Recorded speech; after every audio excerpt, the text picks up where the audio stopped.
sejam bem-vindos a mais uma aula. Hoje a gente vai conversar sobre ensino estruturado. Muitas vezes, quando a gente conversa sobre ensino estruturado e análise do comportamento, a primeira coisa que vem na cabeça, acho que de todo mundo, é mesinha, né?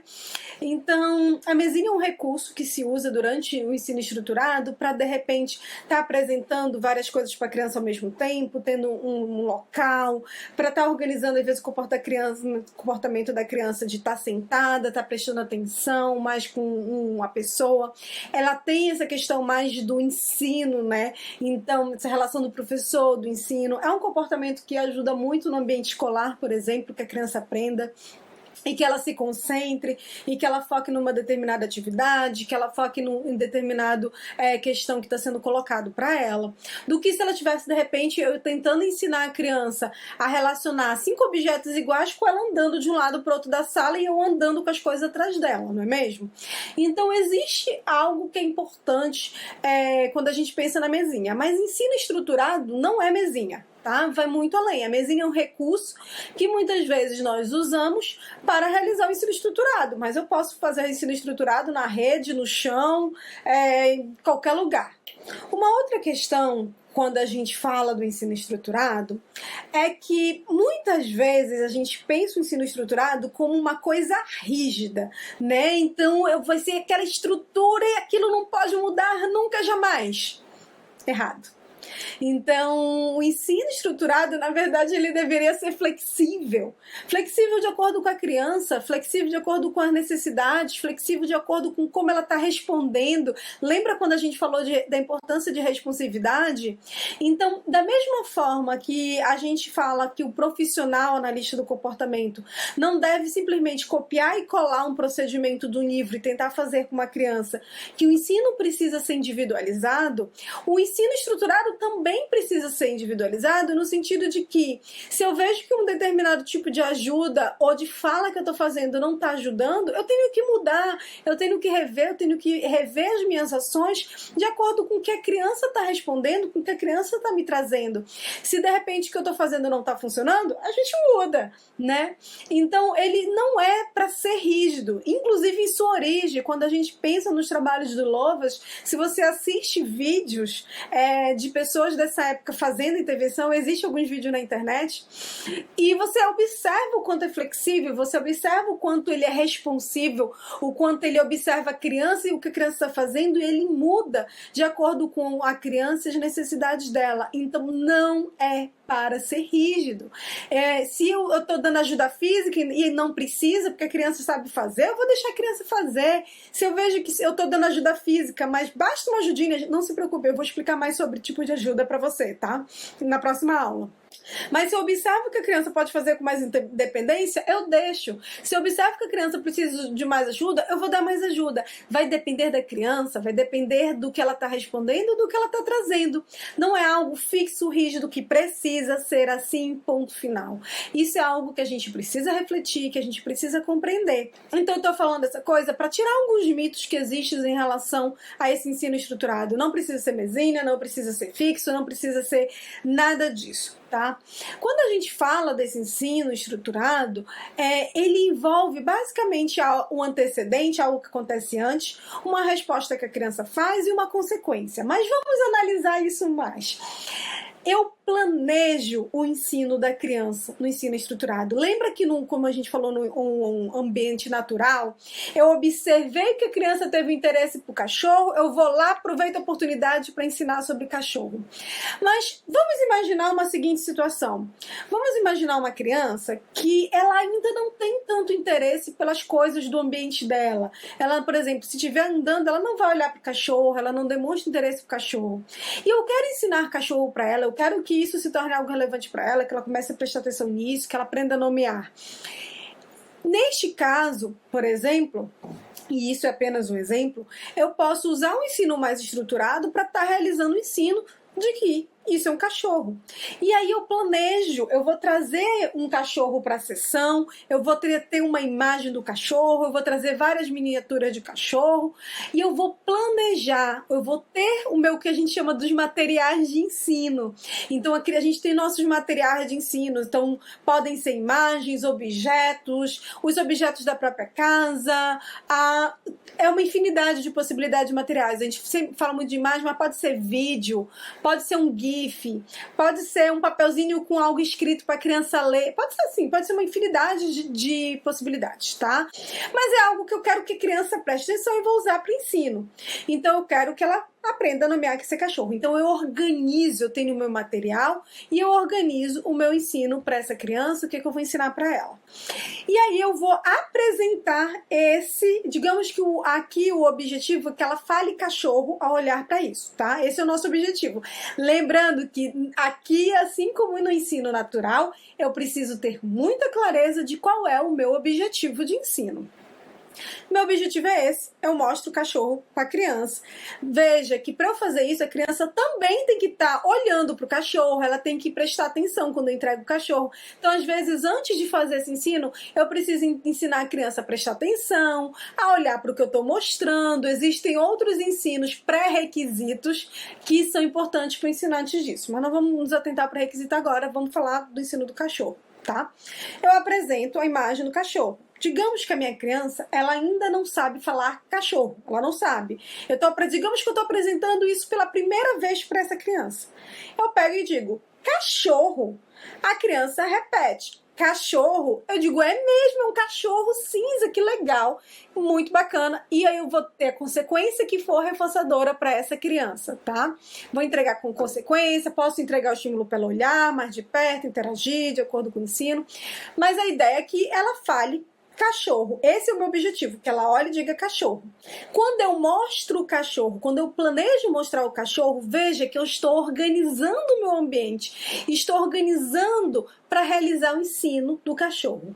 Quando eu falo cachorro, eu estou usando uma dica.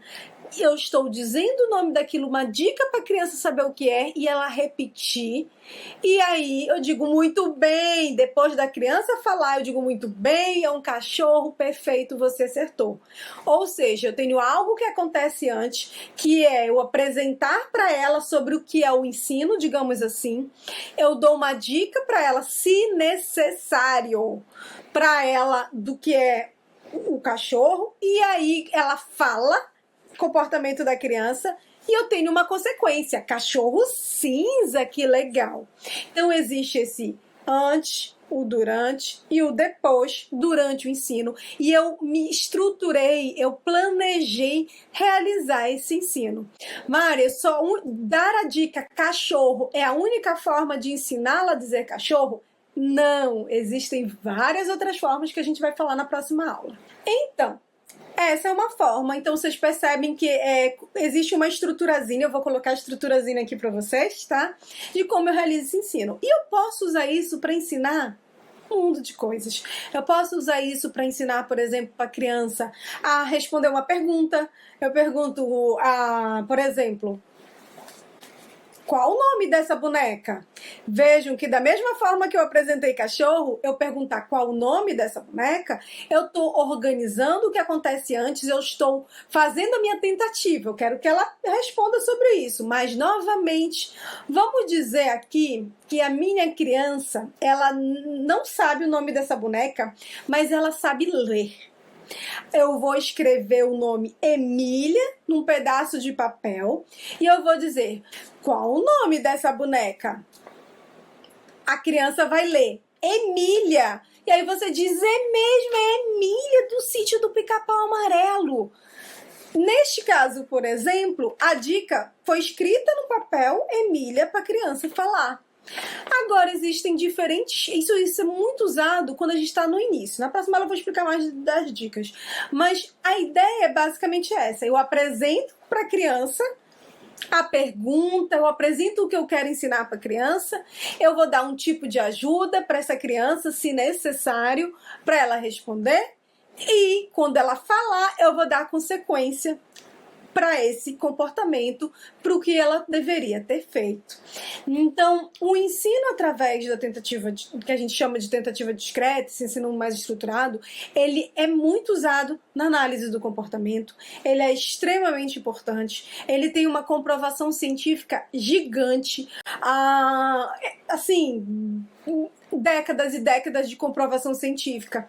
Então, às vezes me preocupa um pouco quando a gente acaba jogando fora algo tão valioso, uma ferramenta e um procedimento tão valioso, porque a gente se foca apenas numa possibilidade. Esse ensino ajuda muito para ensino de repertórios acadêmicos, ajuda muito para ensino de repertórios complexos. A criança não vai estar andando e no dia a dia dela vai estar escrito 2 mais 2 vezes 4 menos 5. Isso não vai estar acontecendo no dia a dia dela. Isso envolve um planejamento, isso envolve eu apresentar uma conta, isso envolve eu ajudar essa criança a fazer essa conta. Vocês observam que nem tudo vai ser possível ensinar, inclusive, através desse ensino mais natural, desse dia a dia, se surgir um interesse. Tem coisas que às vezes eu preciso ensinar para a criança, mas ela ainda não tem interesse, e aí eu preciso usar outras consequências legais para que ela queira aprender aquilo, porque naturalmente ela não tem interesse pelaquilo.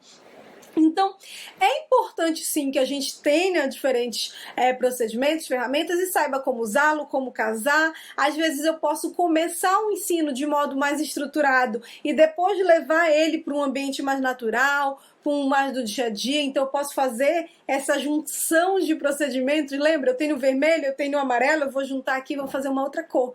Então é possível que eu faça isso também. O ensino por tentativa discreta, ele às vezes se torna mais problemático quando ele é rígido, quando ele foca numa forma só e não percebe o que a criança precisa, ou alguns comportamentos que às vezes acabam acontecendo atrelado a eles, que são problemáticos. Por exemplo, forçar a criança a sentar na cadeira, forçar a criança a ficar parada sentada, forçar a criança a olhar para a mesinha, forçar a criança... Qualquer coisa que envolva forçar a criança é problemático. Vamos acordar isso?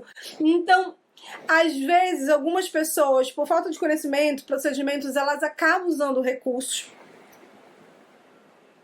Às vezes, pode ocorrer de isso ser usado, de se forçar a criança a fazer determinada coisa, e não deveria, né?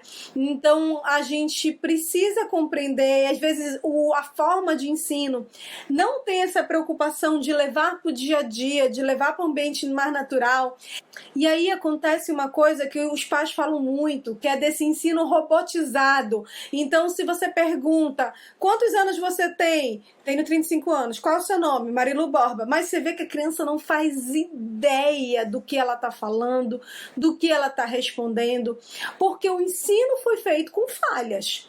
Você não teve preocupação, por exemplo, de saber se a criança compreendia o que ela estava respondendo, ou não teve a preocupação de levar essa pergunta para um ambiente natural, um contexto informal, conhecendo uma pessoa nova e respondendo a uma conversa com essa pessoa nova. Então, o ficar robotizado que muitas famílias falam pode acontecer sim, se durante o ensino não tiver essas preocupações, se durante o ensino não tiver essas análises de ensinar de um modo natural também, de ensinar levando para o ambiente natural. Então, eu vejo que muitas questões que às vezes se tornam assim, a família não gosta desse ensino, não tem nada a ver com o ensino, tem a ver com determinados comportamentos, determinadas práticas que acabaram sendo relacionados com o ensino, mas que não deveriam. Porque ele não é dessa forma, ele não é sobre mesa, ele não é sobre forçar a criança a ficar sentada, não é sobre ficar a criança respondendo coisas que ela não sabe o que é, fazendo coisas que ela não quer fazer, não é sobre isso. Tá? Não é sobre nada disso. Então eu preciso ter este olhar e perceber que ele pode sim ser algo muito benéfico e que vai ajudar a criança a aprender bastante, tá? Então não esqueça dessa possibilidade também. Na nossa próxima aula a gente vai conversar um pouco sobre formas de ajuda, de dar dicas que a gente fala para a criança, e depois eu vou trazer para vocês mais exemplos de possibilidades de ensino. Um beijo.